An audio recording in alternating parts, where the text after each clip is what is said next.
establish a way, sort of a methodology in approaching these story problems.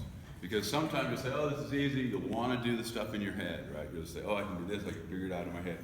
I want to try to beat it into you all that it's really important to go really slow and even write down things, get organized. You got to get really, really organized. Because right now, maybe you can do it in your head, but later on, when they get more and more complicated, as we go to more and more problems, it's going to cause trouble. The more stuff you do in your head, the more stuff is going to cause trouble. So, whenever you have these story problems, what I always encourage you to do is set up a little table that tells you, that sort of translates what's being said up here in the problem to a sort of graphical representation of what it's telling you. Right? You're going to translate this text story problem. It's kind of like the workflow charts, right, in lab. You're going to do text. You're going to convert text into something that you can just look at and see all of that information all at a glance. Okay, so it says in summer squash, white fruit color, big Y, is dominant to yellow fruit color.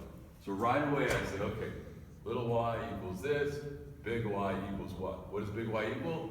White, right? Little y equals yellow.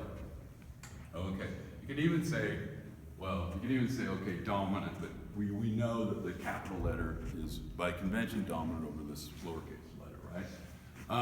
And this shape is dominant over sphere shape.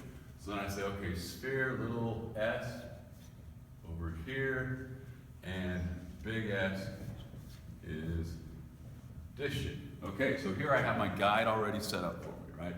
So now I don't have to remember any of this. If a true breeding, if a plant true breeding for white, this shape, okay, so I say, okay, a plant is true breeding for white, this shape. If it's true breeding, what do we know? It's homozygous.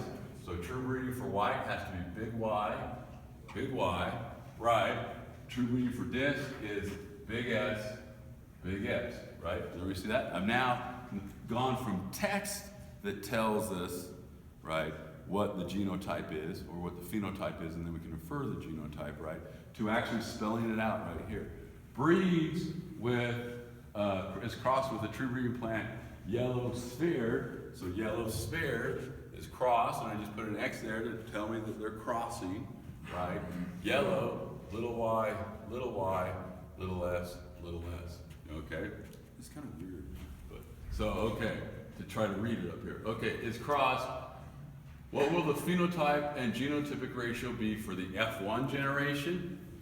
Okay, so A, we're going to do the F1 generation, and then B, we're going to do the F2 generation.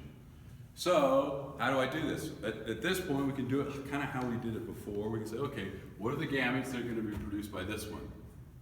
The big Y, big S, big S. You're only going to produce one kind, one variety, one flavor of gamete, right?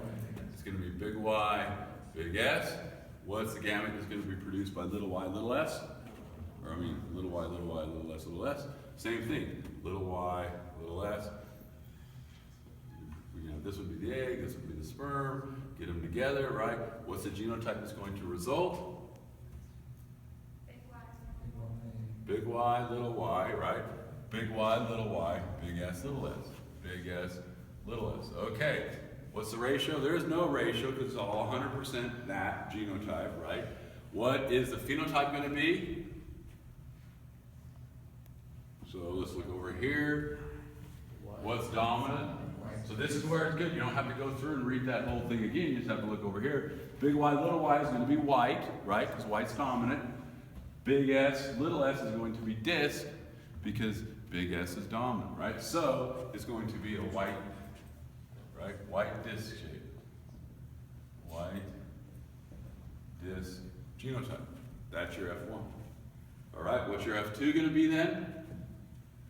So we can take our F2. What are the different gametes that we can produce from here? Big Y, big S, right? Big Y, big S, big Y, little s, big Y, little s, little y, big S, so we can keep them organized. Big, little y, big S, little y, little s. You can make a 16-cell Punnett square, just like we did before, right? What are we going to have in our F1 and our F2s? back and look at all those different genotypes. Since we only have a couple of minutes, I'm not going to do it here, but you're basically going to get you can go through and get all of the different genotypes. We'll skip the genotypes, you can do that later or look back. But for the phenotypes, what are you going to get? You're going to get, this will be good because I can now explain another kind of symbolic representations that we do here.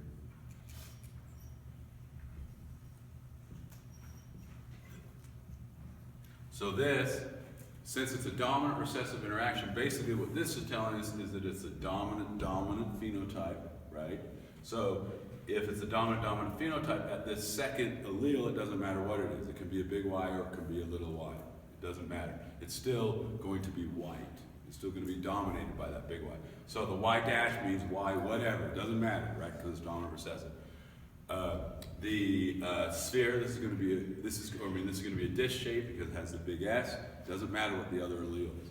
What's that ratio going to be based on what we just did with the pea plant? It's going to be 9, right? This one, dominant recessive, is going to be 3. This one, recessive dominant, is going to be 3. And this one, recessive is going to be 1. So you can go through and do that kind of square if you want. When we come back on Thursday, we're going to show